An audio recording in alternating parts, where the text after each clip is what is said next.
नमस्कार दोस्तों, 31 जनवरी 31 जनवरी 2021 के daily current affairs burning news discussion में आपका स्वागत है। चूंकि आज डेली एडिटोरियल डिस्कशन नहीं आता है, द हिंदू का आज एडिशन पब्लिश होता है बट उसमें एडिटोरियल नहीं होता है।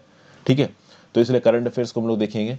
पहली इंपॉर्टेंट करंट अफेयर्स की news, union home ministry yet to receive UP ordinance on conversion.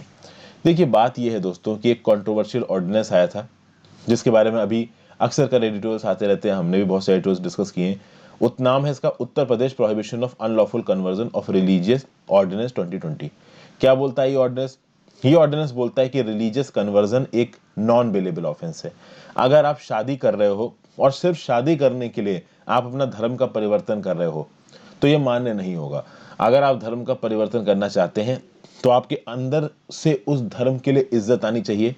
ठीक है, सिर्फ शादी के लिए आप धर्म का कन्वर्जन कर रहे हो तो प्रॉब्लम है। और अगर आप इस Uttar Pradesh prohibition of unlawful conversion of religion ordinance का वायलेशन करते हुए नजर आए तो आपको 10 साल की जेल की सजा हो सकती है। यानी अगर आप रिलीजियस कन्वर्जन कर रहे हैं शादी के लिए जिसमें फोर्स का एलिमेंट इन्वॉल्व है, अनड्यू इन्फ्लुएंस का एलिमेंट इन्वॉल्व है, कोर्जन, एलोरमेंट या कोई भी फ्रॉडुलेंट मींस इन्वॉल्व है, आपको 10 साल तक की सजा हो सकती है। अब तक लगभग 90 लोगों को इसके अंदर बुक किया जा चुका है। ज्यादातर उसमें मुस्लिम्स हैं जो कि हिंदू लड़की से या किसी और धर्म की लड़की से शादी कर रहे थे। अब यहाँ पे एक बहुत इंपॉर्टेंट आपका फंडामेंटल राइट निकल के आता है कि क्या किसी लड़की या किसी लड़के के पास ये राइट है कि वो अपने मन के पार्टनर से शादी कर सके। ये एक बड़ी प्रॉब्लमेटिक चीज है। इस पर्टिकुलर जजमेंट के अगेंस्ट या कह लीजिए इस पर्टिकुलर ऑर्डिनेंस के अगेंस्ट ऑलरेडी एक अपील फाइल हो चुकी है इलाहाबाद हाई कोर्ट में। ठीक है, अब देखते हैं इलाहाबाद हाई कोर्ट क्या बोलती है। मिनिस्ट्री ऑफ होम अफेयर्स यहां पे कैसे इन्वॉल्व हुई। मिनिस्ट्री ऑफ होम अफेयर्स में एक आरटीआई पड़ी with respect to this ordinance. Ministry of home affairs क्या बोलती है? मिनिस्ट्री ऑफ होम अफेयर्स ये बोलती है कि देखिए, अगर आप आर्टिकल 213 ऑफ संविधान पढ़ें तो आर्टिकल 213 ऑफ द कॉन्स्टिट्यूशन ये बोलता है कि मान लीजिए स्टेट के लेजिस्लेचर से कोई लेजिस्लेशन पास हुआ या मान लीजिए कोई ऑर्डिनेंस पास हुआ। लेजिस्लेशन और ऑर्डिनेंस के बीच में आपको फर्क बहुत अच्छी तरीके से पता है। लेजिस्लेशन में क्या होता है कि भाई लेजिस्लेचर से एक बिल पास हुआ और फिर वो गवर्नर के पास अप्रूवल के लिए गया। उत्तर प्रदेश के स्टेट लेजिस्लेचर में स्टेट लेजिस्लेटिव असेंबली भी है और स्टेट लेजिस्लेटिव काउंसिल भी है, तो दोनों से आपको एक बिल पास कराना पड़ेगा और फिर उसको गवर्नर अप्रूव करेगा, तब वो नियम कानून लॉ बनेगा। यहाँ पे ऑर्डिनेंस है, तो जब स्टेट लेजिस्लेचर सेशन में नहीं है या कोई एक हाउस सेशन में नहीं है तो जो एग्जीक्यूटिव है यानी कि council of ministers headed by chief minister वो एक ऑर्डिनेंस बनाएंगे, उसको गवर्नर के पास भेजेंगे और गवर्नर उसको साइन कर देगा। As simple as that. अगर गवर्नर को लगता है कि उस ऑर्डिनेंस में कोई एक ऐसी चीज है जो कि संविधान के अगेंस्ट है या फिर किसी सेंट्रल लॉ के अगेंस्ट है तो उसको लागू करने से पहले जो यूपी की गवर्नर है वो प्रीवियस सेंक्शन के लिए भेजेंगे किसके पास? प्रेसिडेंट के पास। यूपी की गवर्नर आनंदी पटेल जी ने इस ऑर्डिनेंस को अप्रूवल दे दिया, प्रेसिडेंट के पास सिग्नेचर के लिए नहीं भेजा। इसीलिए जब आरटीआई साइन हुई, आरटीआई फाइल हुई यूनियन होम मिनिस्ट्री में, तो यूनियन होम मिनिस्ट्री ने स्टेटमेंट दिया है कि उत्तर प्रदेश का ये जो ऑर्डिनेंस है ना, Uttar Pradesh prohibition of unlawful conversion of religious ordinance, ये आया ही नहीं हमारे पास। अगर हमारे पास आता तो हम इसमें कुछ बातचीत करते। जब ये ऑर्डिनेंस हमारे पास आया ही नहीं, सीधे सीधे प्रोमulgate हो गया स्टेट में, तो हम इसमें क्या कर सकते हैं। यहां पे मिनिस्ट्री ऑफ होम अफेयर्स एक और बात बोल रही है। राजस्थान असेंबली ने 2008 में एक ऐसा ही लेजिस्लेशन पास किया। उस लेजिस्लेशन को राजस्थान के गवर्नर ने प्रेसिडेंट के नॉब के लिए रिजर्व किया। कहीं ना कहीं उस समय पे मिनिस्ट्री ऑफ होम अफेयर्स को लगा कि this legislation is against national policy, तो उस लेजिस्लेशन के रिस्पेक्ट ने प्रेसिडेंट ने कुछ क्लैरिफिकेशन मांगे स्टेट गवर्नमेंट से। स्टेट गवर्नमेंट से क्लैरिफिकेशन आए नहीं, अब तक वो उस बिल के ऊपर कोई भी डिसीजन नहीं लिया है प्रेसिडेंट के अंदर। कुल मिला के यहाँ पे मिनिस्ट्री ऑफ होम अफेयर्स यही बोल रही है कि हम डिसीजन तब लेंगे ना जब वो चीज हमारे पास आएगी। अगर गवर्नर ने उस बिल को प्रेसिडेंट के प्रीवियस सैंक्शन के लिए रिजर्व किया होता तो हम उसमें कुछ बातचीत करते। जब वो हमारे लिए रिजर्व ही नहीं हुआ तो हम उसमें क्या बातचीत करें। समझ गया बात को? तो ये बातें बोली जा रही हैं। ठीक है भाई, ऐसे कुछ और स्टेट्स में भी बिल आए हैं, जैसे कि राजस्थान का कौन सा था, राजस्थान धर्म स्वातंत्र बिल 2008 वाला, जो कि मैंने आपको बताया था। एक ऐसा ही बिल था छत्तीसगढ़ गवर्नमेंट का जिसका नाम था धर्म स्वातंत्र संशोधन विधेयक 2006। ठीक है ना। This is also been pending with the state government after centre sought clarification. इसको भी राज्य की सरकार ने पास किया, सेंटर के पास पहुंचा। ठीक है, प्रेसिडेंट के पास पहुंचा, मतलब मिनिस्ट्री ऑफ होम अफेयर्स के पास पहुंचा। चूंकि जब भी कोई बिल गवर्नर रिजर्व करता है प्रेसिडेंट के लिए तो प्रेसिडेंट अपने डिस्क्रिशनरी तरीके से उसके ऊपर डिसीजन नहीं लेता है। पीछे से होम मिनिस्ट्री में उसके ऊपर वेटिंग होती है। होम मिनिस्ट्री जो बोल देगा प्रेसिडेंट को, प्रेसिडेंट वही करेगा। समझ गए? जनरल स्टडीज पेपर 2 में functions and responsibility of the union states में ये पर्टिकुलर चीज आपको काम आएगी। नेक्स्ट न्यूज है India proposes law to ban crypto currencies. आगे बढ़ने से पहले वीडियो पे लाइक का बटन दोस्तों, कमेंट कर दीजिए वीडियो के एंगेजमेंट के लिए, ज्वाइन बटन दबा के आप हेल्प कर सकते हैं। आपकी सारी की सारी प्रिपरेशन की वीडियोस प्लस नॉलेजफुल वीडियोस आपको फ्री ऑफ कॉस्ट मिल रही है, तो आप ज्वाइन बटन दबा सकते हो। इंस्टाग्राम पे फॉलो कर लीजिए, आपके जेन्युइन डाउट्स से जवाब दूंगा। टेलीग्राम ग्रुप ज्वाइन कर लीजिए, वहाँ पे आपको इस पर्टिकुलर लेक्चर की पीडीएफ और बाकी जितने भी करंट अफेयर्स की वीडियोस बनाता हूँ उनकी पीडीएफ आपको मिल जाएगी। सेंटर ने ऐसे प्लान किया है कि एक लॉ शायद सेंटर लेके आएगा जिससे क्रिप्टो करेंसीज को पूरी तरीके से बैन कर दिया जाएगा। तो बिटकॉइन या दूसरी क्रिप्टो करेंसीज जो कि इंडिया में चालू है उनको बैन कर दिया जाएगा और एक ऑफिशियल डिजिटल करेंसी इशू की जाएगी सेंट्रल बैंक के द्वारा। This is one of the legislative agenda listed by the government और मोस्ट प्रॉब्ली इस लेजिस्लेटिव एजेंडा के ऊपर अभी जो बजट होगा उसमें बातचीत भी होगी। क्रिप्टो करेंसी में प्रॉब्लम क्या है दोस्तों? क्रिप्टो करेंसी एक डिजिटल एसेट है that is designed to work as a medium of exchange wherein individual coin ownership records are stored in a ledger. होता क्या है कि करेंसी में क्या बात होती है, आपके पास कुछ नोट है, मेरे पास कुछ नोट है, आपके पास कुछ सामान है, मेरे पास नोट है, मैं नोट देख के आपसे सामान खरीद सकता हूं। तो जिस तरीके से करेंसी होती है ना कि करेंसी के बेसिस पे आप ट्रेडिंग कर सकते हो सामान की, सर्विसेज की, उसी प्रकार से बिटकॉइंस होते हैं। इन बिटकॉइंस की भी अपनी वैल्यू है और इन बिटकॉइंस की वैल्यू के हिसाब से आप चीजें खरीद सकते हो, बेच सकते हो, अपने पास सामान रख सकते हो। एसेट्स है ये बेसिकली बिटकॉइन। बस एक बिटकॉइन में प्रॉब्लम है। प्रॉब्लम क्या है कि इनका कंट्रोल डिसेंट्रलाइज्ड है। डिसेंट्रलाइज्ड कंट्रोल का मतलब किसी एक सरकार के पास कंट्रोल नहीं है इन बिटकॉइंस का। तो यूएस की सरकार हो, चाहे इंडिया की सरकार हो, चाहे देश में चाइना की, किसी भी और कंट्री की सरकार हो, ये सरकारें इन बिटकॉइंस को इशू नहीं कर सकती। मनी इंडिया में अगर रुपीज है, रुपीज को भारत सरकार इशू करती है, रिजर्व बैंक ऑफ इंडिया। तो भारत सरकार का कंट्रोल है रुपये के ऊपर। बिटकॉइन भारत सरकार इशू नहीं कर सकती। तो बिटकॉइन के ऊपर कंट्रोल नहीं है भारत सरकार। और बिटकॉइन जैसी कोई करेंसी इंडिया में एक लिमिट से ज्यादा सक्सेसफुल हो जाती है या देश के किसी और, दुनिया की किसी और कंट्री में ज्यादा सक्सेसफुल हो जाती है, तो वो उस देश की सरकार की सोवरेनिटी के अगेंस्ट हो जाएगी, क्योंकि वो एक ऐसी करेंसी होगी जिसके ऊपर उस देश की सरकार का कंट्रोल नहीं होगा। समझ गया? ये जो इंडिविजुअल कॉइन ओनरशिप होती है डिजिटल करेंसी में, इसको बहुत स्ट्रॉन्ग क्रिप्टोग्राफी से रेगुलेट किया जाता है। जो भी ट्रांजैक्शंस होते हैं बिटकॉइन ये ब्लॉकचेन टेक्नोलॉजी से होते हैं, काफी सिक्योर ट्रांजैक्शंस होते हैं। तो सिक्योरिटी के रिस्पेक्ट में तो बिटकॉइन में भी ज्यादा प्रॉब्लम नजर नहीं आई है। बट सरकारों के सामने बस यही एक प्रॉब्लम है कि सरकारों का इनके ऊपर कंट्रोल नहीं है। इसलिए दुनिया भर की जो गवर्नमेंट्स है ना, वो क्रिप्टो करेंसीज को रेगुलेट करने की कोशिश करती हैं। केवल भारत सरकार नहीं, दुनिया भर की गवर्नमेंट्स इनको कंट्रोल करना चाह रही है। क्यों करना चाह रही है? क्योंकि इनका इशू सरकार के हाथ में नहीं है। हमारी सरकार बिटकॉइन इशू नहीं कर सकती, हमारी सरकार कोई और डिजिटल क्रिप्टो करेंसी इशू नहीं कर सकती। इसलिए कितनी क्रिप्टो करेंसी मार्केट में है, कितनी नहीं है, इसके ऊपर सरकार का कोई भी कंट्रोल नहीं। यहां पे रिजर्व बैंक ऑफ इंडिया एक फैसिलिटेटिव फ्रेमवर्क क्रिएट करेगा for the official digital currency to be issued by RBI. मतलब कि अब देखिए, digital currency is the norm. Digital currency एक ऐसी करेंसी की तरह उभर के सामने आ रही है जो कि दुनिया भर में आग पकड़ रही है। तो आप डिजिटल करेंसी को ब्लैंकेट बैन नहीं लगा सकते, उससे अलग नहीं हट सकते। तो यहां पे कहीं ना कहीं हमारी सरकार को समझ में आ रहा है कि भाई डिजिटल करेंसी तो आगे चलने वाली है, एक काम करो अपनी खुद की डिजिटल करेंसी इशू कर दो। ओके, तो यहां पे सरकार ऐसा बोल रही है कि सारी प्राइवेट क्रिप्टो करेंसीज को हम लोग बैन कर देंगे और केवल जो भारत सरकार द्वारा इशू करी गई क्रिप्टो करेंसी है उसको लेके आएंगे। और इसके बारे में बहुत लंबे समय से बात हो रही है। 2019 में गवर्नमेंट पैनल बनाया गया था और उस गवर्नमेंट पैनल ने ये बोला था कि जितनी भी प्राइवेट क्रिप्टो करेंसीज इंडिया में ऑपरेशनल हैं उनको आप बैन करो, ठीक है। और जो भी इन प्राइवेट क्रिप्टो करेंसी में डील कर रहा है उनको 10 साल की जेल की सजा होनी चाहिए और हैवी फाइन्स उनके ऊपर इंपोज होने चाहिए। ये रिकमेंडेशन पहले ही ये पैनल दे चुका है, ठीक है।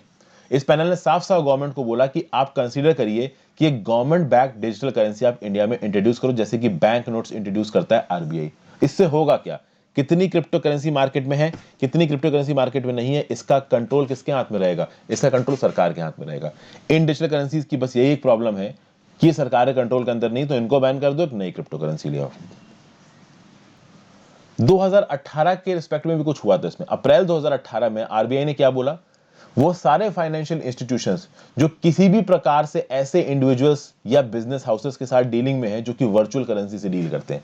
जब बिटकॉइंस मार्केट में चले थे ना, बहुत सारी कंपनीज, बहुत सारे इंडिविजुअल्स बिटकॉइन में और दूसरी जो क्रिप्टो करेंसीज उसमें डील करने लगे थे। उस समय पे आरबीआई ने 2018 में एक ऑर्डर इशू किया कि वो इंडिविजुअल्स और वो बिजनेसेस जो क्रिप्टो करेंसी में डील करते हैं उनके साथ कोई भी टाई फाइनेंशियल इंस्टीट्यूशन नहीं रखेगा जिसको इंडिया की गवर्नमेंट रेगुलेट करती है। इस बात को सुप्रीम कोर्ट ने मार्च 2020 में रोक दिया। मार्च 2020 में सुप्रीम कोर्ट ने बोला कि ठीक है, बैंक लिमिटेड तरीके से क्रिप्टो करेंसी को हैंडल कर सकते हैं, एकदम से आप उठा के इंस्टीट्यूशंस को, इंडिविजुअल्स को, बिजनेसेस को उठा के बाहर नहीं फेंक सकते हो, क्योंकि क्रिप्टो करेंसी एक ऐसी चीज है जो कि दुनिया में फैल रही है। तो हमें समय के साथ इवॉल्व होना पड़ेगा। यहां पे भी आप कह सकते हो कि लेजिस्लेचर ने जो डिसीजन लिया, लेजिस्लेचर कह लीजिए या एग्जीक्यूटिव कह लीजिए, ठीक है, लेजिस्लेचर तो नहीं बोलना चाहिए क्योंकि इस तरीके के डिसीजन एग्जीक्यूटिव लेता है, यानी council of ministers headed by prime minister लेता है। तो एग्जीक्यूटिव ने जो डिसीजन लिया, उस डिसीजन के अगेंस्ट सुप्रीम कोर्ट ने क्या बोला? एग्जीक्यूटिव क्या बोला है कि नहीं भाई, कोई भी देश का फाइनेंशियल इंस्टीट्यूशन ऐसे इंडिविजुअल बिजनेस का डीलिंग नहीं करेगा जो क्रिप्टो करेंसी के साथ डील करता है। सुप्रीम कोर्ट बोल रहा है आप ऐसा नहीं कर सकते, एक सेंट्रल बैंक बैन नहीं लग सकता क्रिप्टो करेंसी के ऊपर। तो अब सरकार क्या बोल रही है कि ठीक है भाई, सेंट्रल बैंक बैन नहीं लग सकता, कोई बात नहीं, लेकिन जितने भी प्राइवेट क्रिप्टो करेंसी हम उनको एलिमिनेट कर रहे हैं और देश की एक अलग से क्रिप्टो करेंसी लागू होगी। और कहीं ना कहीं ऐसे नियम कानून बनाने की ताकत केवल एग्जीक्यूटिव के पास है या लेजिस्लेचर के पास। सुप्रीम कोर्ट को उसमें एक लिमिट से ज्यादा इंटरफेरेंस नहीं करना चाहिए। जनरल स्टडीज पेपर 2 में गवर्नमेंट पॉलिसीज एंड इंटरवेंशंस में आपको काम आएगा। फिर तीसरी न्यूज है national infrastructure pipeline financing bank to be set up. Government सोच रही है कि एक national bank for financing infrastructure and development 2021 introduce किया जाएगा ऑनगोइंग बजट सेशन में।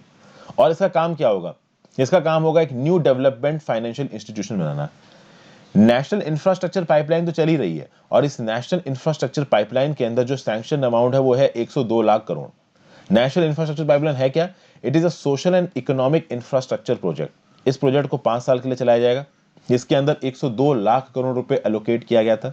इस पाइपलाइन प्रोजेक्ट को प्राइम मिनिस्टर ऑफ इंडिया ने 2019 की इंडिपेंडेंस स्पीच के थ्रू लॉन्च किया था। और इसी नेशनल इंफ्रास्ट्रक्चर पाइपलाइन के एक सबसेट की तरह क्या चालू किया जाएगा? चालू किया जाएगा भाई एक न्यू डेवलपमेंट फाइनेंस इंस्टीट्यूशन। ये न्यू डेवलपमेंट फाइनेंस इंस्टीट्यूशन करेगा क्या? पहली बात तो इस न्यू डेवलपमेंट फाइनेंस इंस्टीट्यूशन के लिए जो फाइनेंस मिनिस्ट्री है ना, 2020 से ही काम करना शुरू कर चुकी है। 2020 से इस बात के ऊपर बातचीत शुरू हो चुकी है कि न्यू डेवलपमेंट फाइनेंशियल इंस्टीट्यूशन का स्ट्रक्चर किस हिसाब से बनाया जाएगा। ये जो डेवलपमेंट फाइनेंस इंस्टीट्यूशन होगा, ये एक स्पेशलाइज्ड इंस्टीट्यूशन होगा जो स्पेसिफिकली इंफ्रास्ट्रक्चर प्रोजेक्ट्स के लिए पैसा प्रोवाइड करेगा।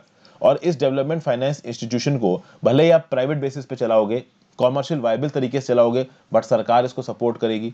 और नेशनल इंफ्रास्ट्रक्चर पाइपलाइन के अंदर जो भी प्रोजेक्ट्स अप्रूव होंगे उनकी फंडिंग में डेवलपमेंट फाइनेंशियल इंस्टीट्यूशन मदद करेगा। तो it will act as a provider, catalyst and enabler of infrastructure financing. This is also the principal financial institution and development bank to build and sustain a supportive ecosystem during the life cycle of infrastructure projects. जब infrastructure projects चल रहे होंगे उस समय पे उनको sustain करना, उनको फाइनेंशियल मदद प्रोवाइड करना, ये इस डेवलपमेंट फाइनेंशियल इंस्टीट्यूशन का काम है। क्योंकि इंफ्रास्ट्रक्चर प्रोजेक्ट्स में अच्छा खासा पैसा खत्म होता है, तो कहीं ना कहीं पीछे से एक फंडिंग का प्रॉपर मैकेनिज्म भी होना चाहिए। जनरल स्टडीज पेपर 3 में इकोनॉमिक डेवलपमेंट में ये पर्टिकुलर चीज आपको काम आएगी। जनरल स्टडीज पेपर 2 में गवर्नमेंट पॉलिसी एंड इंटरवेंशंस में भी ये चीज आपको काम आएगी। फिर बात करते हैं यूएनडब्ल्यूटीओ की रिपोर्ट की। 2020 worst year on record. United Nations World Tourism Organization ने ये हाईलाइट किया है, ये जो 2020 साल है, this is basically the worst year on record. क्यों? देखिए, इंटरनेशनल ट्रेवल बैन्स लगे हैं, हम सबको पता है। कोविड-19 के पैंडेमिक के चलते जो टूरिज्म है वो बहुत बुरी तरीके से अफेक्ट हुआ है। दुनिया भर में जो इंटरनेशनल अराइवल्स थे, मतलब एक जगह से दूसरी जगह जो लोग जाते थे, एक कंट्री से दूसरे कंट्री, तो इंटरनेशनल अराइवल्स 74%, 74% से गिरे हैं। ओके, और 2019 के रिस्पेक्ट में अगर आप 2020 के डाटा को देखो तो 1 billion fewer international arrivals, 100 crore international arrivals कम हुए हैं। और जिसके चलते ओवरऑल ये जो इंटरनेशनल ट्रेवल रिस्ट्रिक्शंस लगे हैं, पूरी दुनिया की इकोनॉमी को, खासकर टूरिज्म इकोनॉमी को, टूरिज्म के थ्रू जो एक्सपोर्ट रेवेन्यूज आते हैं, 1.3 ट्रिलियन डॉलर्स के एक्सपोर्ट रेवेन्यू का लॉस हुआ है। आप बोलोगे टूरिज्म में एक्सपोर्ट कैसे? बिल्कुल एक्सपोर्ट है दोस्तों। समझिए आप बात को।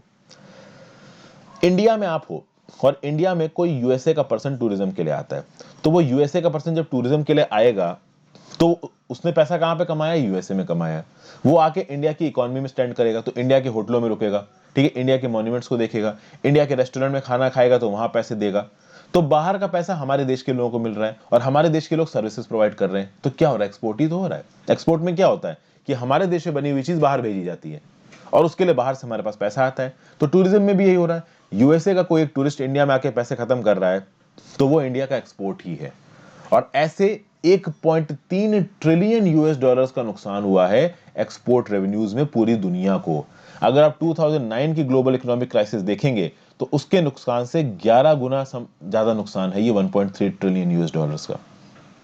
ओके, इस कोविड-19 की क्राइसिस के चलते 100 से 120 million direct tourism jobs affect हुई हैं। 10 करोड़ से 12 करोड़ तो सीधे सीधे टूरिज्म की जॉब्स यहां पे अफेक्ट हुई हैं और बहुत सारी ऐसी जॉब्स स्मॉल और मीडियम साइज इंडस्ट्रीज में थी। और अभी भी बहुत सी ऐसी कंट्रीज है जिन्होंने स्ट्रिक्टेड ट्रेवल रिस्ट्रिक्शंस लगा रखे थे। कुछ ऐसी कंट्रीज थी यूनाइटेड किंगडम जैसी जहां पे ट्रेवल रिस्ट्रिक्शंस हट गए थे, लेकिन एक नई कोरोना की वेव आ गई और वहां पे फिर से ट्रेवल रिस्ट्रिक्शंस हट गए। कुछ ऐसे पॉपुलर हॉलिडे डेस्टिनेशंस जो कि हमेशा खुली रहती थी, इंडियंस के लिए बहुत ज्यादा अच्छी थी, जैसे कि बाली और इंडोनेशिया, वहां पे परमानेंट ब्लॉक सा लग गया है। अभी वही भी वहां पे टूरिज्म ओपन नहीं हुआ है। यूरोपियन कंट्रीज ने भी इंडियंस के लिए, खासकर उन जगहों के लिए जहां पे ज्यादा इन्फेक्शंस फैल रहे हैं, टूरिज्म ओपन नहीं किया है। तो कुल मिला के हालात बहुत ज्यादा खराब है। ओके, आगे आने वाले समय में टूरिज्म सेक्टर कितना रिवाइव हो पाता है ये समय ही बताएगा।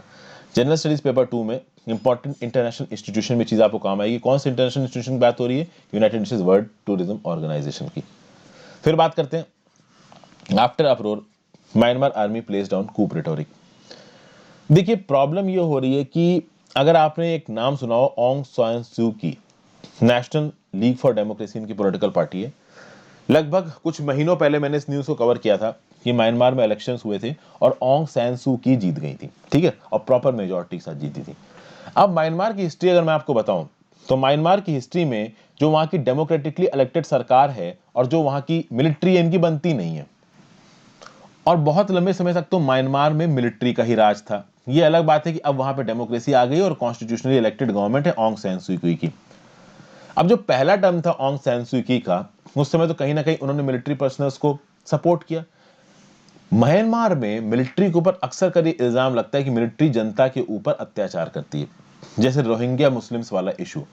बहुत सारे इंटरनेशनल आप कह सकते हो कि इंस्टीट्यूशंस में म्यांमार की मिलिट्री को बहुत ज्यादा क्रिटिसाइज किया गया कि ये लोग रोहिंग्यास को मारते हैं। कहीं ना कहीं ये जो मिलिट्री है वहां की जनता की फंडामेंटल राइट्स को दबाती है। तो बेसिकली एक प्रकार का कन्फ्रंटेशन बनता है किसके अगेंस्ट में? डेमोक्रेटिकली इलेक्टेड गवर्नमेंट है जो ऑन्ग सैन सू की और जो वहां की आर्मी है, मिलिट्री है, उसके बीच में। अब मिलिट्री भी यहां पे चुप इसलिए रह जाती है क्योंकि अगर मिलिट्री राज करती रहेगी तो म्यांमार के ऊपर सैंक्शंस लगे रहेंगे। क्योंकि म्यांमार में डेमोक्रेसी आ गई तो सैंक्शंस हट गए हैं बहुत हद तक। बहुत सारे दुनिया भर की अलग अलग कंट्रीज अपनी एम्बेसीज खोल रही है म्यांमार में। तो कुल मिला के यहाँ पे रिसेंटली कुछ प्रॉब्लम्स हुई हैं, ठीक है। वेडनेसडे को army chief general Min ऑन्ग hang, और मिन ऑन्ग हैंग के लिए बोला जाता है कि ये म्यांमार के सबसे ताकतवर आदमी है, ऑन्ग सैन सू की से भी ज्यादा ताकतवर। ये क्या बोले? इन्होंने बोला कि जो 2008 का संविधान है म्यांमार का, इसको रिवोक करना जरूरी हो सकता है कुछ सर्टेन सर्कमस्टांसेस में। मतलब एक कूप सी मतलब बात लगने लगी, तख्ता पलट की बात लगने लगी। ऐसा लगने लगा कि शायद ऑन्ग सैन सू की मिलिट्री की बात नहीं सुन रही हैं, अपने हिसाब से राज चला रही हैं, तो हो सकता है कि मिलिट्री कूप कर दे, ऐसा सुनने में आया। आप सोचिए, इस सिचुएशन को अगर आप ढंग से समझना चाहते हो तो आप इस तरीके से समझो कि मिस्टर मोदी और जो हमारे डिफेंस मिनिस्टर हैं, कल की डेट में ये आर्मी या एयरफोर्स को कुछ बोले और आर्मी एयरफोर्स मानने से मना कर दे। समझ गए? आज की डेट में तो आर्मी और एयरफोर्स हमारे देश में वही करती है जो सरकार करने को कहती है। कल की डेट में आर्मी एयरफोर्स हमारी सरकार की बात सुनना बंद कर दे तो कितनी प्रॉब्लम हो सकती है इंडिया में, आप इस बात का अंदाजा लगा सकते हो। कुछ ऐसा ही हो रहा है म्यांमार में। म्यांमार में जो मिलिट्री जनरल है और जो वहां की डेमोक्रेटिक इलेक्टेड प्रेसिडेंट है, इनके बीच में प्रॉब्लम हो रही है। ऑन्ग सैन सू की और जनरल मिन ऑन्ग हैंग के बीच में प्रॉब्लम हो रही है। और जनरल मिन ऑन्ग हैंग जो कि आर्मी के चीफ हैं, उन्होंने बोला कि अगर जरूरत पड़ी तो 2008 के कॉन्स्टिट्यूशन को हम हटा देंगे। जैसे ही ये न्यूज पब्लिश हुई, वैसे जितने इंटरनेशनल एम्बेसीज है म्यांमार में, वहां प्रॉब्लम। म्यांमार के लोगों के अंदर डर बैठ गया। बहुत सारे मीडिया ऐसे इस न्यूज को रिपोर्ट करने लगे। तो सैटरडे को आर्मी की तरफ से एक स्टेटमेंट आया कि हमारे मिलिट्री जनरल ने जो भी कहा है उनकी बातों को थोड़ा अलग तरीके से समझा गया है। हम लोग 2008 के कॉन्स्टिट्यूशन को मानते हैं, 2008 के कॉन्स्टिट्यूशन के साथ हम अवॉइड करेंगे। Tatmadaw will abide by the current constitution. Tatmadaw कौन है, क्या है? ये म्यांमार की आर्मी है।